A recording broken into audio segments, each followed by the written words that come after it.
출발 새 아침.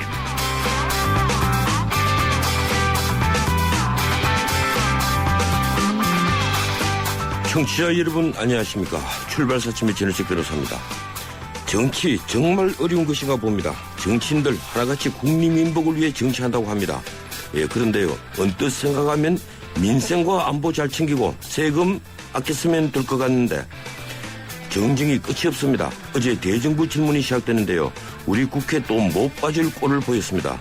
전날 강기정 의원이 연루된 청와대 경호팀과의 폭행 사건을 두고 여야가 거친 설전을 벌이다 민주당 의원 전원이 퇴장한 겁니다. 때마침 국회에는 알마즈벡 키르기스스탄 대통령이 방청 중이었죠. 아마 꽤 재미있는 경험을 했을 겁니다. 어쨌든 국민들이 정치에 지쳐갑니다. 국민들이 정치에 냉소적이 되고 정치인을 비웃으며 등돌까 걱정입니다.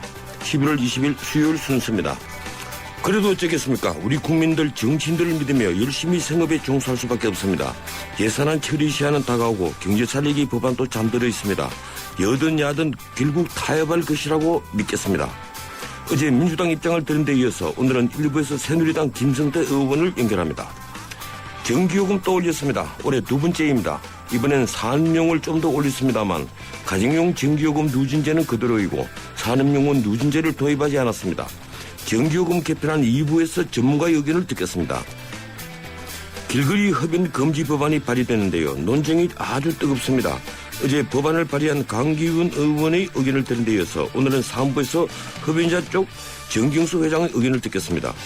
매주 수요일은 뉴스 이면을 살펴보는 미디어 포커스를 마련합니다. 저는 저기 출발 사진 출발합니다.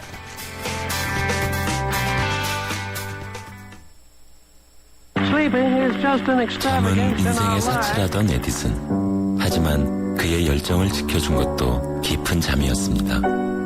짧게 자도 깊고 편안하게. 시대의 리더와 함께한 시몬스. 당신의 인생과 함께합니다. 흔들리지 않는 편안함. 시몬스. 튼튼한 타이어 트럭엔 금호 타이어 금호. 튼튼한 타이어 트럭엔 금호 타이어 금호. 언제나 오래오래 트럭엔 금호 타이어. 튼튼한 트럭 타이어 금호 타이어. 매장에서 신제품 RA50을 찾으세요. 뉴스의 흐름을 짚어드립니다. 뉴스의 가치를 열어드립니다. 출발 새 아침 뉴스 브리핑. 주요 뉴스 살펴드립니다. 뉴스 브리핑 시사평론가 이종훈 박사 스튜디오에 나와 있습니다. 어서 오십시오. 네, 안녕하십니까. 오늘의 주요 일간지 헤드라인부터 말씀해 주시겠습니까? 네, 3.1운동 순국자 가운데 지금까지 몰랐던 105명 명단 첫 공개, 이런 내용이 있고요.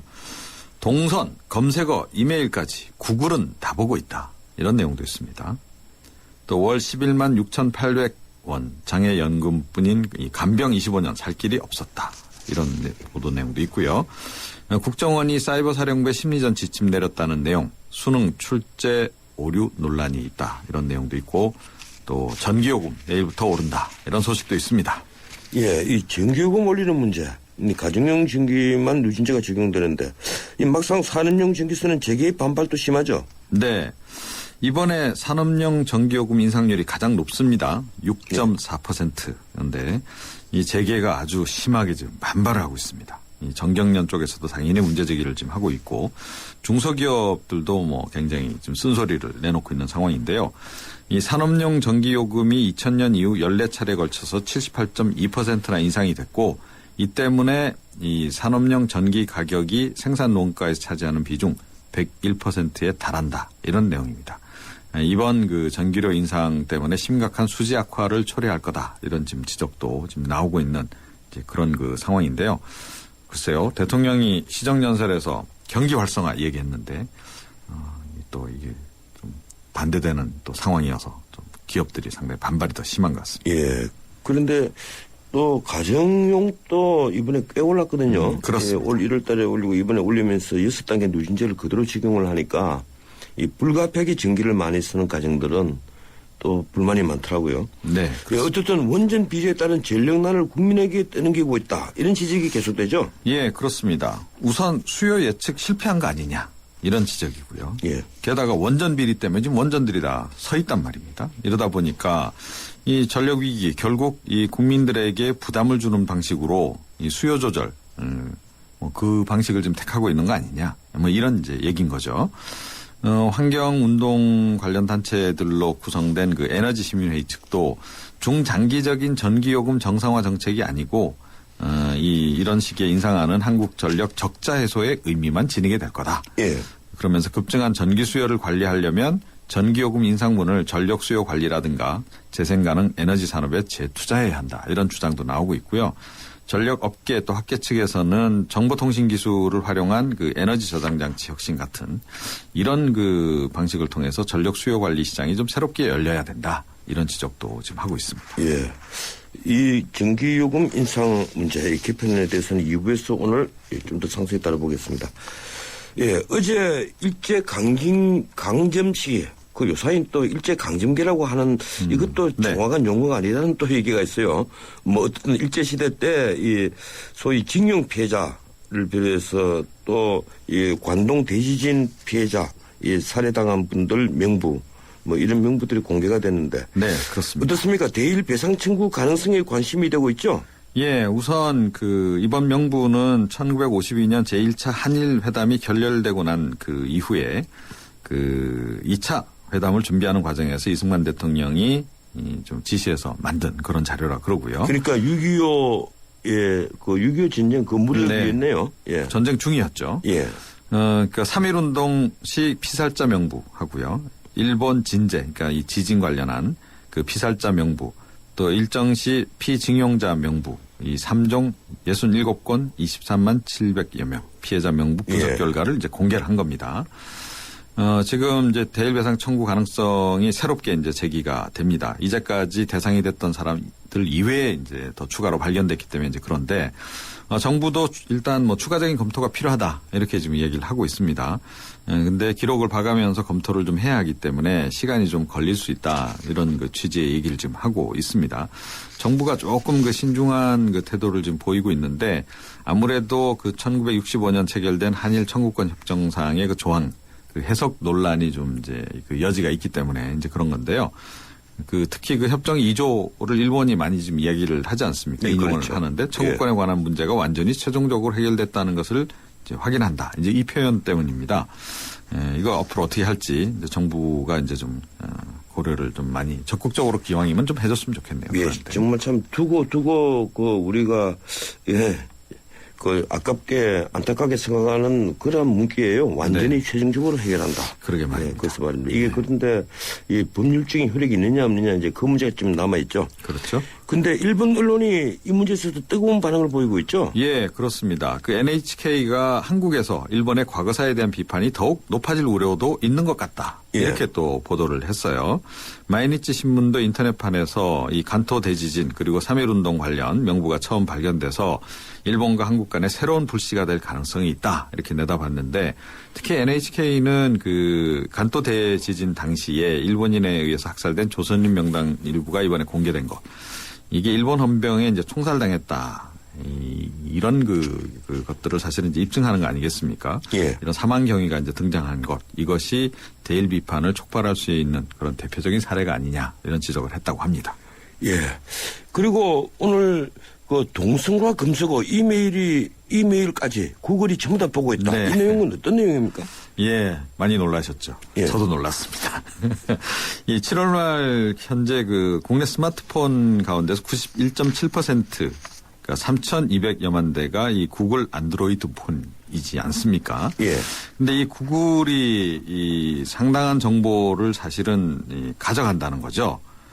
이 계정에 이제 들어가서 이제 여러 가지 정보들을 이제 수집해서 분석하고 있다 이런 얘기인데 스마트폰에 그 GPS를 꺼도 이 특정 앱을 이제 실행을 하게 되면 자동적으로 이제 GPS가 켜져서 움직임이 실시간으로 추적이 된다든지 예.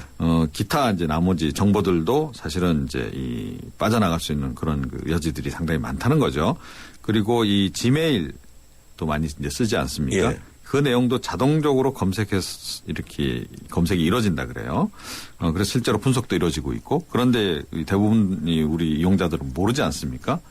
그 문제를 지금 지적을 하고 나선 겁니다. 예, 이 사성환이 없는 미래, 이 과학 문명이 아무리 발달해본들 뭘 하겠습니까? 예, 오늘은 여기까지 듣겠습니다. 고맙습니다. 네. 지금까지 뉴스브리핑 시사평론가 이종원 박사와 함께했습니다.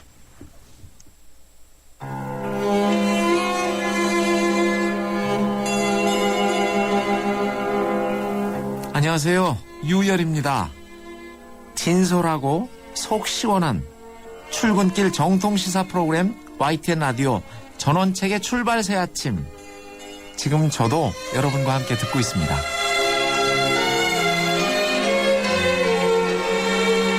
정부 예산안에 대한 대통령의 시정연설에 이어서 어제부터 국회 대정부 질문이 시작됐습니다.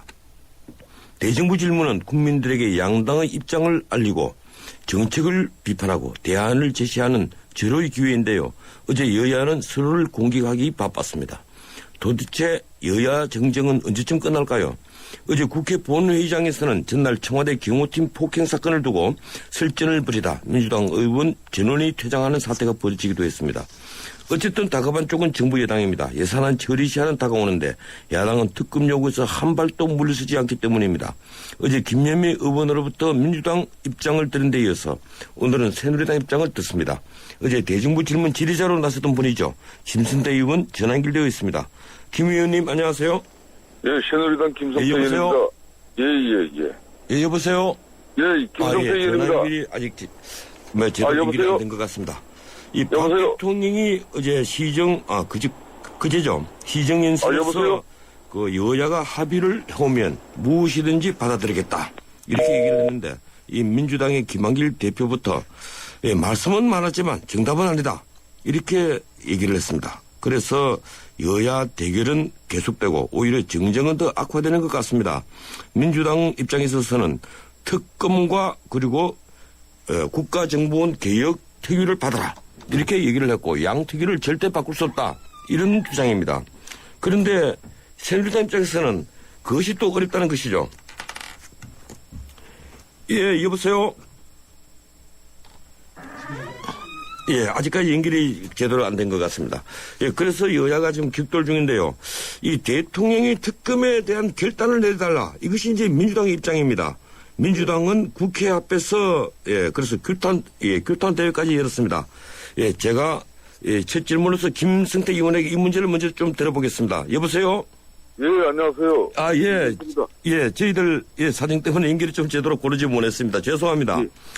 예, 대통령 시정연설에 대해서 새누리당 안에서 우리 김 의원님께서 비교적 쓴소리를 많이 내시는 분이지 않습니까?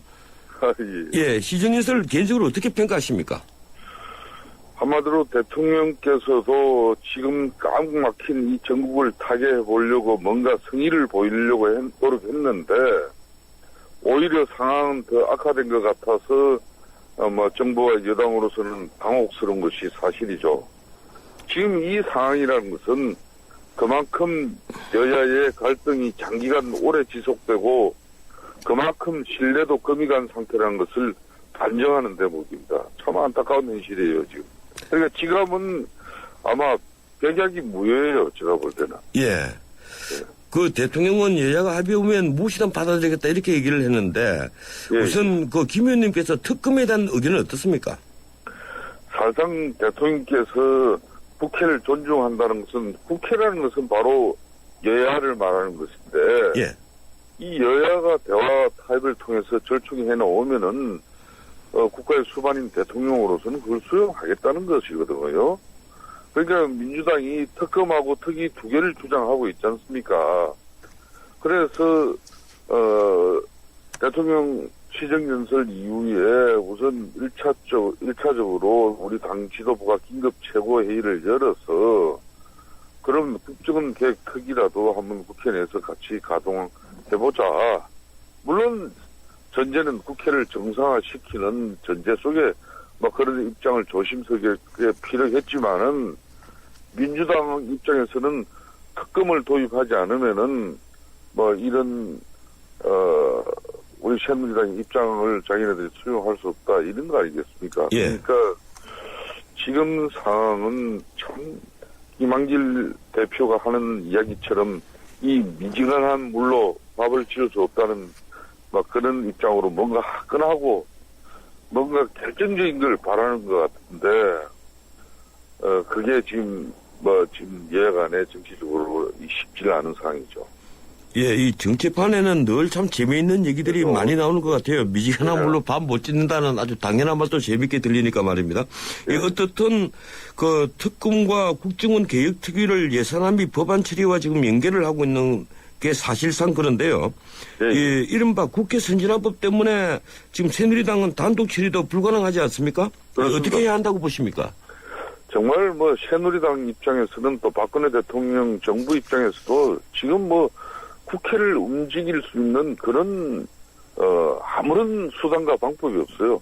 사실 민주당이 국회에서 예약안에 절충하고 또 타협하고 해서 민주당이 국정 운영에 적극적으로 협조하지 않는 이상 민생 법안이라든지 여러 가지 문제들을 절대 해소할 수 없습니다. 그러니까 저희 새누리당 입장에서는 국회 선진화법 개정 또 위원 청구까지도 이런 이야기를 나오지만 그거는 옹색한 이야기예요. 한마디로 예. 당론도 아니고 원내 책임을 맡고 있는 이제 최경환 대표 입장에서 이제 참 죽을 심정이죠. 그러니까 이 방법 저 방법 아무리 다 찾아봐도 없으니까 그러고 있는 거예요.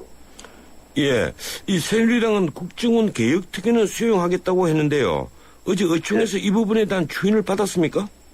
아직 민주당이 그거라도 이 국회를 정상화시키는 어떤 그런 측면에서 본인들이 두 가지 요구를 그렇지만은 새누리당이 하나라도 이렇게 수용해줬으니까 국회 한번 잘해보자 이러면은 새누리당 내에서도 많은 반발이 있어요. 예?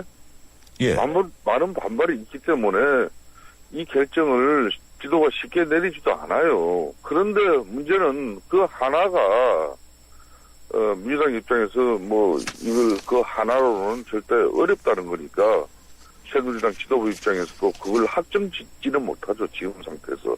어제 의총을 열렸지만은. 예, 결국 민주당에 있어서는 특검 문제는 대통령의 위리한 결단 같은 것을 기다리는 모양인데 지금 대통령 입장은 변하지 않는 것 같습니다. 이 재판 결과에 따라서 엄중 처리하고. 그래서 저도 예. 어제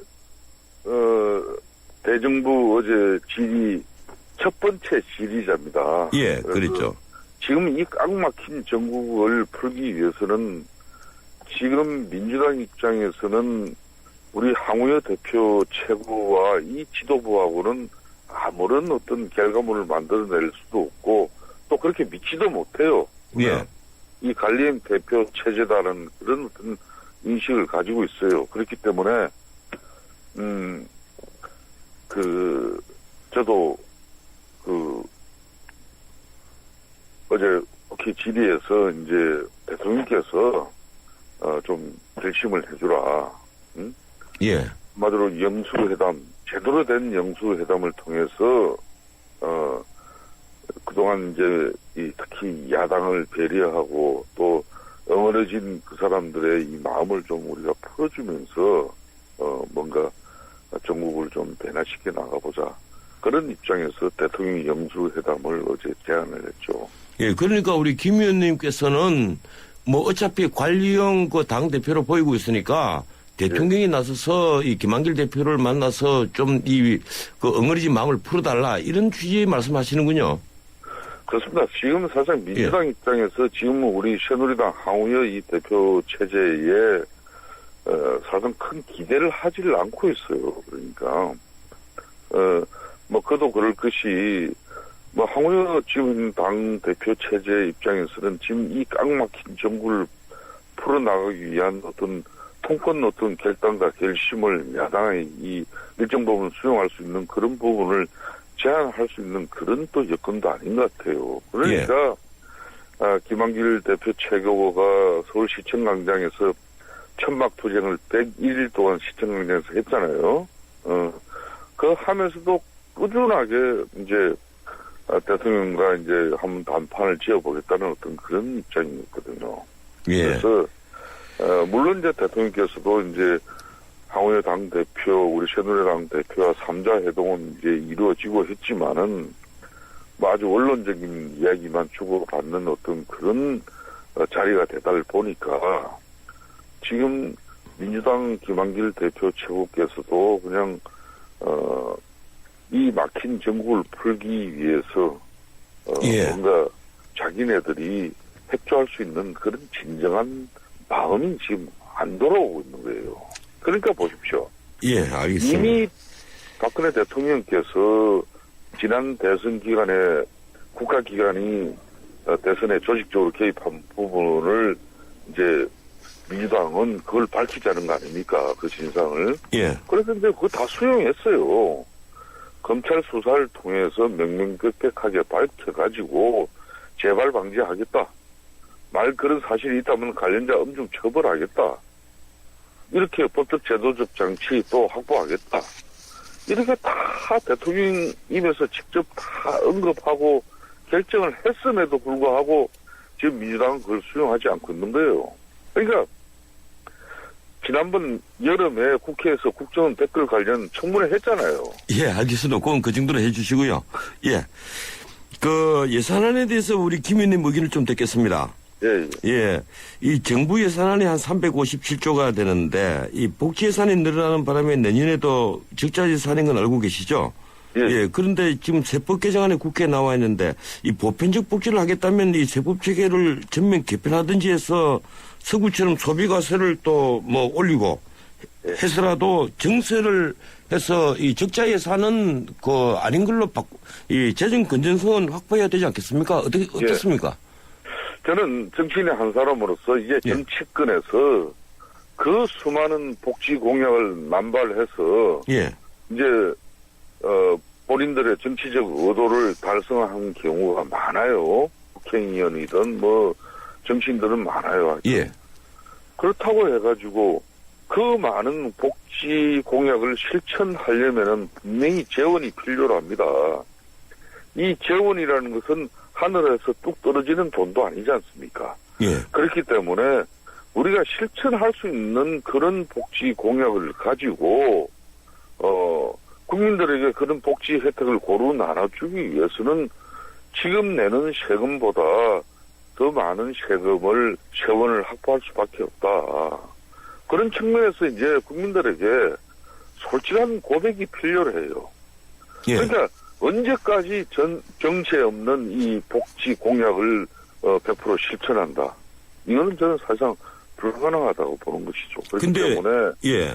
복지 공약을 내 그런 부분이 있더라도 그걸 좀 단계적으로 이렇게 실시를 하고 또 재원 확보에 있어 가지고 국가 여러 가지 이 재정 지출을 효율적으로 또 많은 구조조정을 통해서 예.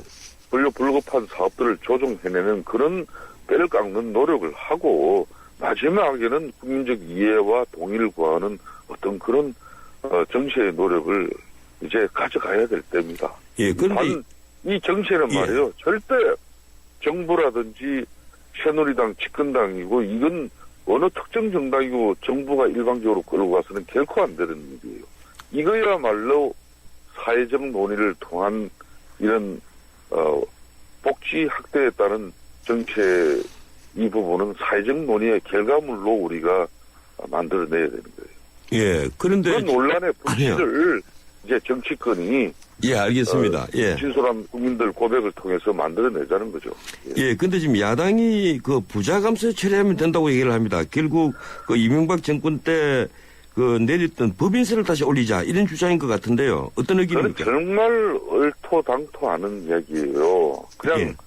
민주당이 우리 대국민들 특히 서민층에게 뭐 새누리당이나 박근혜 정부에 대해서 비호감이라든지 좀 좋지 않은 그런 인식을 주기에는 좋은 표현은 될지 모르지만은 이 법인 부자 감세, 이 법인세 2% 내린다 해가지고 그런 모든 문제가 해결되면은 왜 이 정부가 못하겠습니까? 그러니까 예. 정부 입장에서는 또 기업이 또 투자라든지 기업이 제대로 활동이 이루어져야만이 또 일자리 창출과 또 내부 소비가 이렇게 촉진돼서 전체적인 경제가 선순환할 수 있다는 건데 그걸 마치 뭐 마치 지난번 MB 정부에서 그냥 부자 감사 기업들 그냥 법인시에 그냥 안 내려줘가지고 그런 식으로 매도하는 것은 그런 맞지 않은 거예요. 예.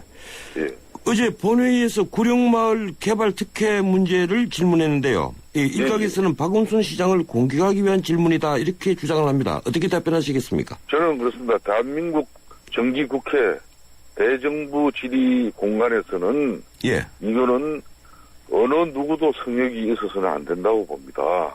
예.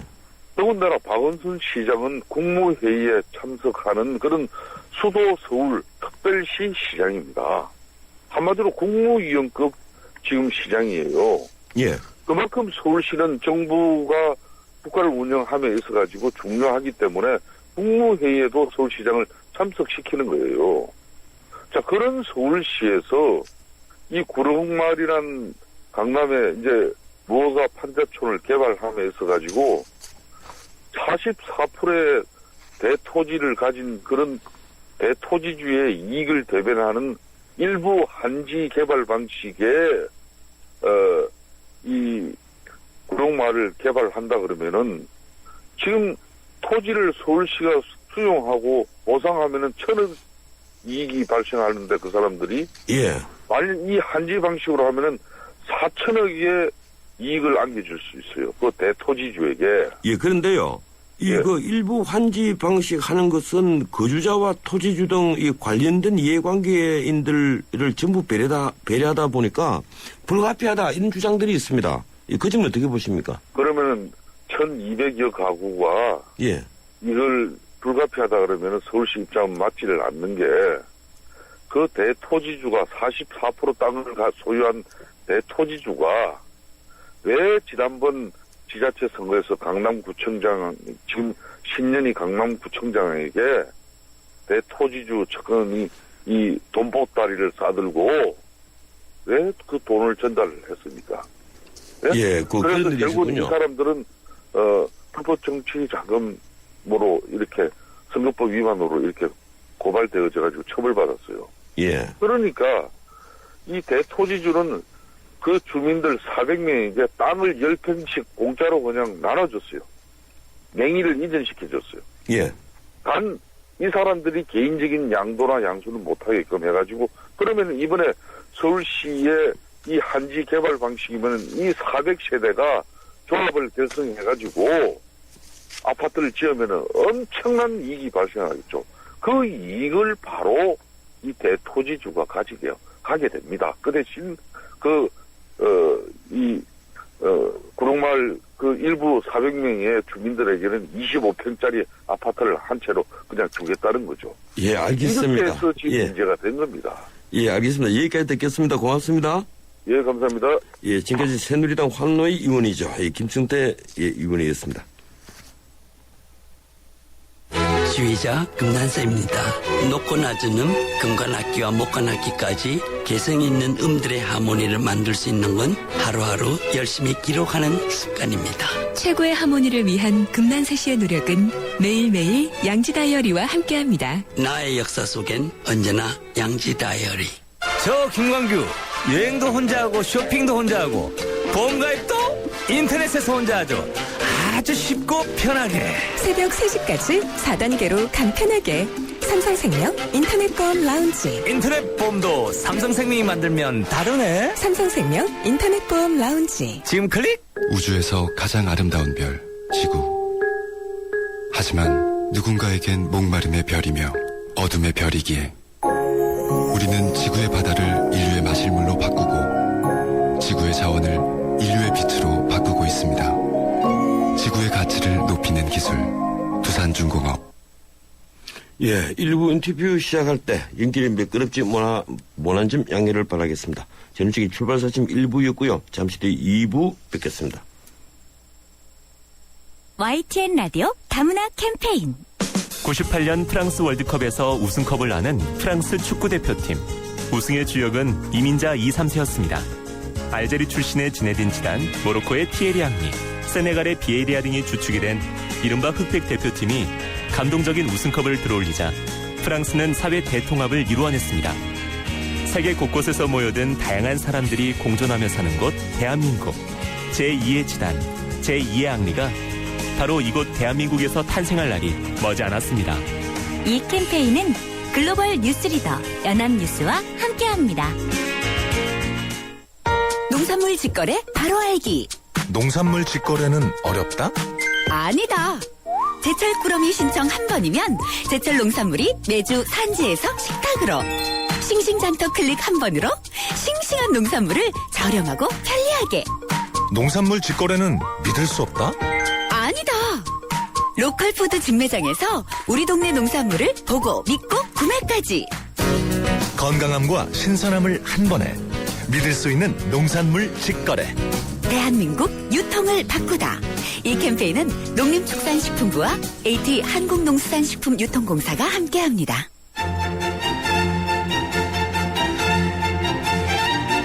출근길 정통 시사 라디오 프로그램 YTN 라디오 전원책의 출발 새아침.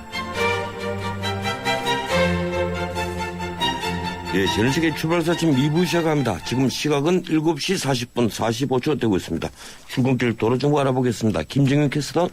네, 출발시가 지금 교통정보입니다. 경인고속도로 인천 쪽으로 사고 소식인데요. 서인천 3차로에서 승용차 사고 때문에 3km 구간 정체고요. 서울 쪽으로는 신월 부근에서 교통량이 많아서 밀립니다. 경부고속도로 서울 쪽으로도 달래내와 서초 사이로, 부산 쪽으로 한남과 서초 사이로 각각 속도 내기 어려운 상황이고, 과천에서 양재동 들어가는데 우면산길이 광창나들목 부근에서만 주춤하고, 이어지는 309번 지방도가 청산나들목에서 상하벌 지하차도 쪽으로도 시속 30km 미만입니다. 분당 수서로 도심 쪽으로는 복정에서 탄천까지 밀리고 있는데요. 옆에 언주로가 내곡나들목에서 구룡터널 쪽으로 차간 거리 좁힙니다. 출발 새 아침 교통정보였습니다. 현대증권이기에 가능한 혜택. 스마트 이블로 한 달에 한 번 스마트폰 주식 거래를 한다. 통신비를 받는다. 금융상품 거래를 한다. 평가 금액에 따라 통신비 혜택을 더 받는다. 2013년엔 쭉 모두 모아 통신비 이벤트. 자세한 내용은 홈페이지에. 에이버 현대증권. 투자 손실에 유의하세요. 나랑 결혼해 줄래? 내 속까지 풀 스테인리스로 건강하고 깨끗하게 지켜주고 아껴주고 싶으니까 코코 풀 스테인리스 2.0 에코. 매일 너와 쿠쿠하고 싶어. 쿠쿠. 예, 논란이 일던 전기요금 개편안을 어제 정부가 내놨습니다. 내일부터 전기요금을 평균 5.4% 올리겠다는 건데요. 주택용 누진제는 이번 요금 개편에서 손을 떼지 않아서 종전 기준이 그대로 적용됩니다. 그래서 누진 구간에 따라 인상의 격차는 무려 30배에 달합니다. 전기를 많이 쓸 수밖에 없는 가정은 당장 전기요금 폭탄을 안기로 했습니다. 한편 그동안 가정용에 비해 값싸다는 비판을 받아온 산업용은 6.4% 인상돼 산업계 역시 반발하고 있습니다. 가천대 에너지 IT학과 홍준희 교수 연결해서 전기요금 개편안의 적정성과 문제점을 짚어보겠습니다. 안녕하세요, 홍 교수님. 안녕하세요. 예, 이 정부가 전기요금 개편안 내놨습니다. 이 가정용 2.7%, 농업용 3%, 그리고 일반용 5.8%, 산업용 6.4%, 이 평균 5.4%를 올렸는데요. 어떻게 보셨습니까?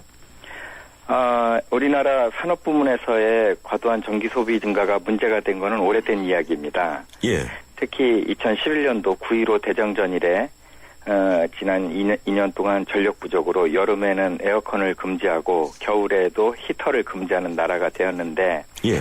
이 상황은 거의 에너지 IMF 상태라고 말씀드릴 수 있습니다.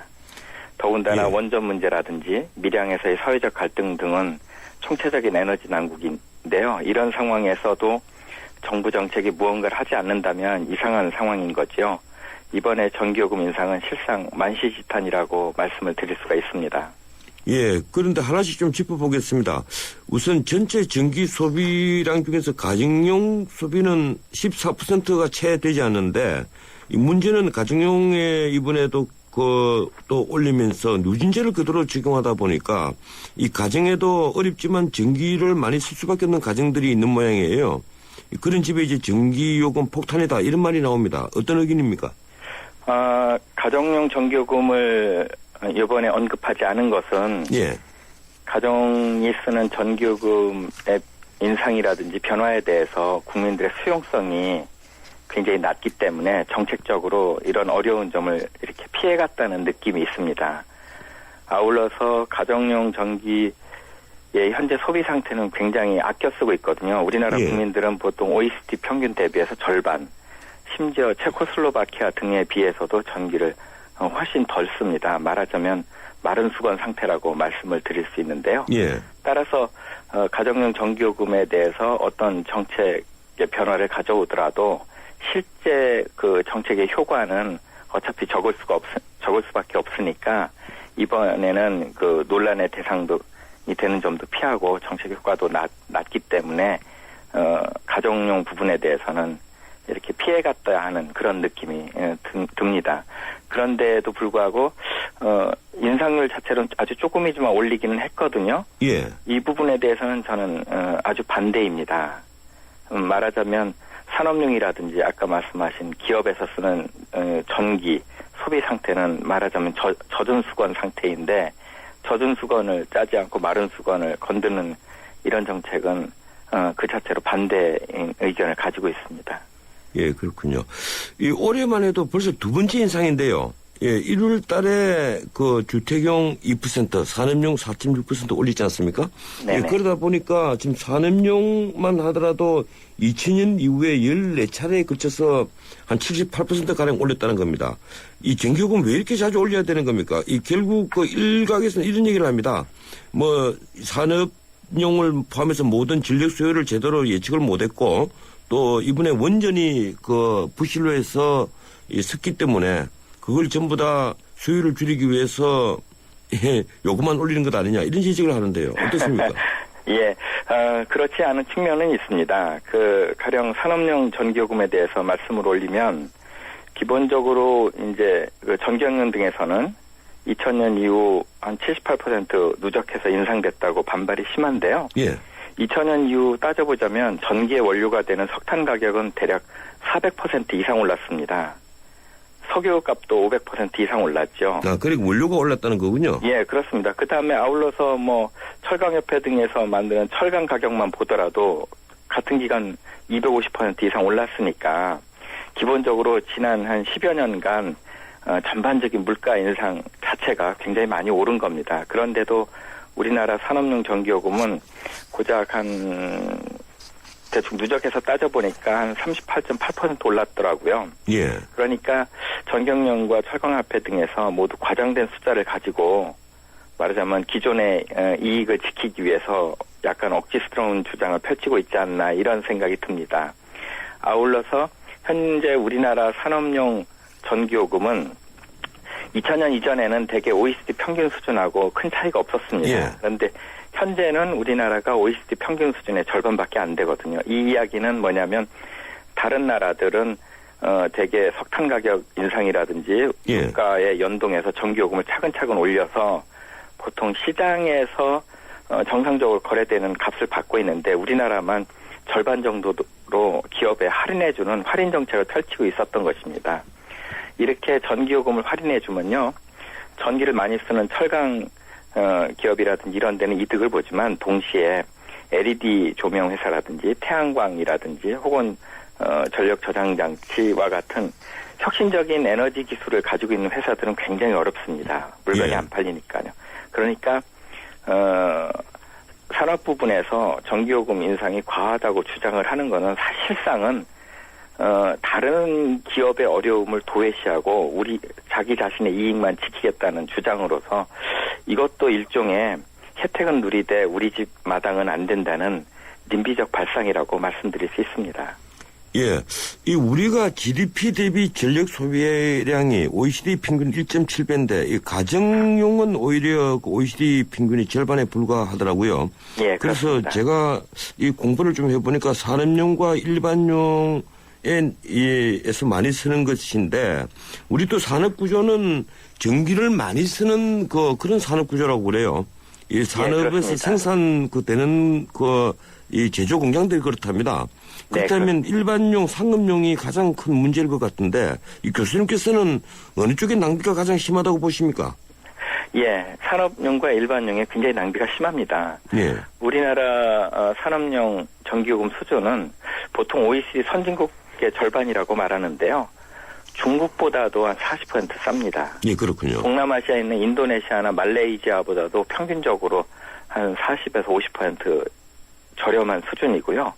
그러니까 전기를 많이 쓰는 어떤 제품을 생산을 할 때에는 우리나라에 공장을 세우는 게 굉장히 유리해집니다. 그래서 우리나라에서는 전기를 많이 써서 물건을 생산하는 그런 공장이나 산업이 이렇게 많이 들어서게 되고 전기를 아껴 쓰는 산업은 상대적으로 불리해지니까 투자를 받기도 어렵고 해서 사라지게 되는 것이죠. 그래서 우리나라 산업 부분에서 GDP 대비 전기 소비량이 많아지는 그런 현상이 나타나게 되는 것입니다. 그러니까 이 차제의 전기요금을 정상적인 수준으로 올려서 나라의 에너지 효율도 긍정적인 방향으로 개선하고 아울러서 전기라고 하는 것이 사실은 예. 공공 부분에서 만들어내는 공공재화입니다. 그래서 전기를 제대로 된 가격을 받아서 이익을 내면 이것은 사실 정부의 이익이고 정부는 그런 것을 재정으로 흡수를 해서 복지 정책을 펼친다든지 일자리를 많이 만들어낸다든지 혹은 기업 부분에 새로운 성장 동력을 만들어내는 지원을 한다든지 하는 여러 가지 좋은 일을 펼칠 수가 있는 것이죠. 그래서 이제는 전기요금을 정상적인 수준으로 받는 것이 국가 전체적으로는 굉장히 이득이 클 것이다.